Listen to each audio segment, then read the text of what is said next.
విజ్ఞప్తి. ఎందుకంటే ఈనాడు మీరు అందరు ఇక్కడ కూర్చొని మీ ముందు మేము మాట్లాడుతున్నాము. దీని నిర్మాణానికి ఆనాడు ఈ ప్రాంత మరి కౌన్సిలర్గా ఉండి ఈ హాస్టల్కు ఈ ల్యాండ్ ఇప్పించినటువంటి మరి వ్యక్తిని దీన్ని విశేషత కూడా మీకు తెలియజేయాలి. హాస్టల్ని ఈ హాస్టల్ బాయ్స్ స్కూల్లో కట్టాలని ఆనాడు కొంతమంది ప్రయత్నం చేసినప్పటికీ నేను బాయ్స్ హాస్టల్ నుంచి కాదు అక్కడ ఉండకూడదు, నా ప్రాంతం ఉండాలని చెప్పి అప్పుడు దాన్ని అక్కడ నుండి ఇక్కడ షిఫ్ట్ చేసి దీన్ని నిర్మాణం చేపట్టేటువంటి మరి విషయం ఎందుకు చెప్పడం జరుగుతుందంటే మీకు అణగారిన వర్గాల పిల్లల బడుగు బలహీన వర్గాల బీసీ ఎస్టీ వాళ్ళకి చెందినటువంటి మైనారిటీ సోదరులు మనం అనేక ఇబ్బందులకు గురవుతూ విద్యాపరంగా అనేకంగా వెనుకబడి ఉన్నామనే ఒక భావంతో మరి మా వాళ్ళందరూ కూడా విద్యావంతులు కావాలి, రేపటి రోజుల్లో భావితరానికి బాటలు వేసే మరి విద్యార్థులుగా మీరు ముందుల వరుసలో ఉండాలనే ఉద్దేశంతో మరి విద్య మీద ప్రత్యేకంగా శ్రద్ధ తీసుకున్నటువంటి సందర్భం. ఎందుకంటే మరి మేము కూడా ప్రభుత్వ పాఠశాలలో చదువుకున్నటువంటి వ్యక్తులం.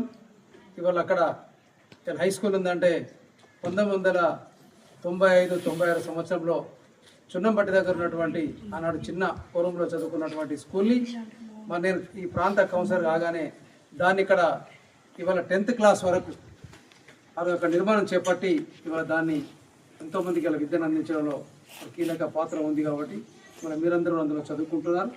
మరి మీ పక్క హాస్టల్ ఇప్పుడు అక్కడ అది నిర్మాణంలో అనేక ఇబ్బందులు ఈ ప్రాంతంలో జరిగినప్పుడు కూడా దాన్ని కూడా మీకు ల్యాండ్ ఇప్పించి మరి అక్కడ అది నిర్మాణం చేసుకోవడం జరిగింది. ఇది విద్యాపరంగా. అదేవిధంగా మరి ఇప్పటివరకు మీకు ప్రకృతి మీద జరిగిన ఒక విషయాలు మీకు క్లుప్తంగా తెలియజేయడం జరిగింది. దీనిలో ఒకటే మీరు గుర్తుంచుకోవాలి. ఈనాడు మరి మీరు చూస్తూ ఉన్నారు, రోజు రాను రాను మన అడవులన్నీ కూడా ఏ విధంగా లేకుండా పోతూ ఉన్నాయి. దానివల్ల అడవులు లేకపోవడం వల్ల మనకు చెట్లు లేకపోవడం వల్ల అనేక విపత్తులు దారితీస్తూ ఉన్నారు. ఇంతకుముందు మన పెద్దలందరూ చెప్పడం జరిగింది. ముఖ్యంగా ఎక్కడైతే చెట్లు లేకుంటే ఆ చెట్లు లేకుంటే మనకు అనేక ప్రమాదాలు కూడా ఏర్పడేటువంటి సంభవించేటువంటి పరిస్థితులు మనం చూసాం. ఈరోజు మరి మనకు ఆక్సిజన్, ఈ ఆక్సిజన్ అనేది మరి చెట్ల ద్వారా మనకు లభ్యమవుతుంది. ఆక్సిజన్ కావాలంటే మరి మనకేం కావాలి? చెట్టు కావాలి. మరి ఆ చెట్లను మనం పెంచవలసిన బాధ్యత మన పైన మనం ఉంది. మరి ఇంతకుముందు అన్నట్టుగా మరి సార్ గారికి అన్నారు చెప్పినట్టుగా వారు ఉద్యోగం రిటైర్మెంట్ అయిన తర్వాత హాయిగా ఇంట్లో కూర్చోవచ్చు. ఇవన్నీ చెట్లు వారు ప్రకృతి ఈ చెట్లను మనం పెంచాలి. ఈ భారతదేశంలో ప్రతి పౌరుని కూడా మనం చెట్ల మీద బతికించుకుంటాను. మానవులు కూడా బతకాలంటే ఇలా చెట్టు అవసరం. ఆ చెట్టు ద్వారా జీవరాశులు కూడా అవసరం.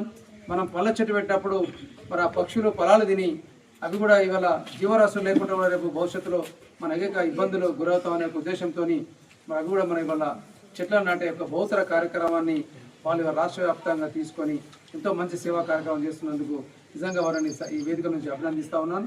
మరి ఇంకా ఇలాంటి కార్యక్రమాలు చేయాలని మానవులందరూ కూడా బాసటగా మరి దారి చూపెట్టే విధంగా కార్యక్రమాలు చేస్తున్నారు. వారు చేస్తున్న కార్యక్రమంలో తప్పనిసరిగా మా వంతు తప్పని సహాయ సహకారాలు అందిస్తామనే వేదిక నుంచి మరి తెలియజేయడం జరుగుతూ ఉన్నది. ఇప్పుడు ఏదైతే మీ అందరికీ ఒక్కొక్క చెట్టు మరి బాధ్యత అప్పచెప్తా ఉన్నారు. మీ బాధ్యతగా ఇది మీ బాధ్యతగా ఆ చెట్టును ఏ విధంగా రక్షించాలి, ఏ విధంగా రక్షింపబడాలి అనే ఒక ఉద్దేశంతో మరి ఉదయం మీరు లేచిన తర్వాత ఆ చెట్టు ఇలా పెట్టడం కాదు, మళ్ళీ మేము దీన్ని 10 రోజుల తర్వాత మళ్ళీ వచ్చి చూడడం జరుగుతుంది. ఆ చెట్టు ఎవరి బాధ్యతలో ఆ చెట్టును చక్కగా చూసుకొని దాన్ని బతికించే విధంగా దాన్ని దినదిన అభివృద్ధి చెందే విధంగా ఆ కార్యక్రమాన్ని తీసుకున్నటువంటి ఎవరు తీసుకుంటారో వాళ్ళకు మంచి ఒక ప్రైజ్ కూడా అంటే పారితోషికం కూడా ఇచ్చే కార్యక్రమాన్ని ఏర్పాటు చేస్తా అని నేను ఈ సందర్భంగా మనకు అమ్మ జన్మనిచ్చింది, నాన్నగారు జన్మనిచ్చారు. కానీ అమ్మా నాన్నకు జన్మనిచ్చినటువంటిది కేవలం ప్రకృతి మాత్రమే. అందుకే మనం బ్రతుకున్నంత వరకు మనం హాయిగా ఇవాళ నీళ్లు దొరకట్లేదు, ఇవాళ గాలి కొనుక్కోవాల్సి వస్తుంది. ఢిల్లీ లాంటి మహానగరంలో కాలుష్యం గురించి మనం అందరము ఇవాళ సింగిల్ యూజ్ ప్లాస్టిక్ వాడి వాడి వాడి వాడి క్యాన్సర్ రోగంతో చచ్చిపోతున్నాం. అందుకే మిత్రులారా, బజారుకు వెళ్తే ఇలాంటి బట్ట సంచులు తీసుకువెళ్ళండి. ఇది మా తాతగారు ఇచ్చిన సంచి, మా నాన్నగారు ఇచ్చిన సంచి అని గర్వంగా చెప్పండి. లేదంటే ఇలాంటి నానో డిగ్రబుల్ బ్యాగ్స్ అనేటువంటివి మాకు ప్రకృతి మిత్రకు ఒక అయ్యప్ప అనేటువంటి ఒక స్వచ్ఛత సంస్థ వాళ్ళు మాకు కానుకగా ఇచ్చారు. వారికి ఒకసారి ధన్యవాదాలు కూడా తెలియజేసుకుంటున్నాను ఈ సందర్భంగా. మరి మిత్రులారా, ఇలాంటి పక్షి గూళ్ళు చెట్టు మీదనే వాళ్తాయి. అందుకే ఒక పచ్చని చెట్టు నాటితే అనేక మంది పక్షులకు ఇండ్లు కట్టినట్టే. అందుకే నేను పక్షి గూడు తీసుకొచ్చాను. మా ఇంట్లో ప్రకృతి మిత్ర కార్యంలో 20 పక్షి గూళ్ళు వచ్చాయి.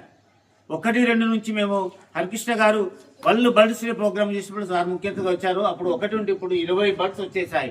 అప్పుడు 200 ఉండే మొక్కలు ఇప్పుడు 500 స్థాయికి పెరిగాయి. అందుకే ఫ్రెండ్స్, మనం అందరము మొక్కకు మొక్కలన్నీ మనకు దిక్కు, చెట్టు చేమ లేకుంటే మనకెంతో చిక్కు, కాయనిచ్చి పండునిచ్చి కడుపారగ పెడుతుంది, గాలినిచ్చి వాననిచ్చి పంటలకే ప్రాణమిచ్చి పండుగ చేస్తుంది, ముక్క చెక్కలైన బతుకు దారబోస్తుంది. అందుకే మొక్కకు మొక్కు, మొక్కలన్నీ మనకు దిక్కు, చెట్టు చేమ లేకుంటే మనకెంతో చిక్కు. అందుకే మనం ఏం చేయాలి? ఇలాంటి మాటలు వినడం కాదు. మనిషి కోటి మంచి చెట్టు, పేరున ఒక పెద్ద చెట్టు, అమ్మ పేరు నొక్క చెట్టు, నాన్న పేరు నొక్క చెట్టు, గురువు పేరు నొక్క చెట్టు, శుభమున ఒక్క చెట్టు, అశుభమున ఒక్క చెట్టు, నాటుదాము మొక్కలెన్నో తెలంగాణ మురిసెట్టు, తెలంగాణ మురిసెట్టు. మరి ఇలా మనమందరం ఇవాళ బడి పిల్లలు అందరూ, మీరందరూ ఈ నాటిన మొక్క, నేను మీ అందరికి ప్రత్యేకంగా మీకు నమస్కారం చేసి చెప్తున్నాను. మీ పిల్లల వాళ్ళు కాదు, చాలా గొప్ప పిల్లలు, మీరు ఎదగాలని చెప్పి చెప్తున్నాను నేను. ఆ మొక్క బాధపడితే మనం వ్యక్తం చేయాలి. మనకు దాహం అయితే నీళ్లు కావాలి, సరిదాకా వచ్చాం, అవి నీళ్ళు అడగలేవు కదా, మూగజీవాలు. నేను ఇప్పుడు right now I'm extending my services after retirement. Telangana రాష్ట్ర సచివాలయంలో కూడా వాల్టా ఎన్విరాన్మెంట్ అథారిటీలో ఒక రాష్ట్ర సభ్యుడిగా నేను పనిచేస్తున్నాను. మిత్రులందరి సహకారంతో మంచిర్యాల జిల్లా కేంద్రంగా రాష్ట్ర వ్యాప్తంగా ప్రజెంట్ మనం మంచిర్యాల జిల్లా నుంచి కరీంనగర్ జిల్లాలో, వరంగల్లో, నిర్మల్లో, హైదరాబాద్లో సైతం ఒక 5 జిల్లాలు ఈ సంవత్సరం స్టార్ట్ చేసాం కార్యక్రమాలు. ఇలా గత సమీప భవిష్యత్తులో కూడా రాష్ట్ర వ్యాప్తంగా దీన్ని విస్తరిస్తాం. మా ఆస్తులు ఎవరంటే మీరే. పిల్లలే మొక్కలు, పిల్లలే రేపటి భవిష్యత్తుకు నిచ్చెన. కాబట్టి చదవాలి, చదువులో ఫస్ట్ ఉండాలి, ప్రకృతి రక్షణలో బెస్ట్ ఉండాలి. పిల్లలు మనకు నీళ్లు కావాలంటే చెట్టు ఉండాలి. చెట్టు అంటే నీరు, చెట్టు అంటేనే ఆహారం, చెట్టు అంటేనే భవిష్యత్తు.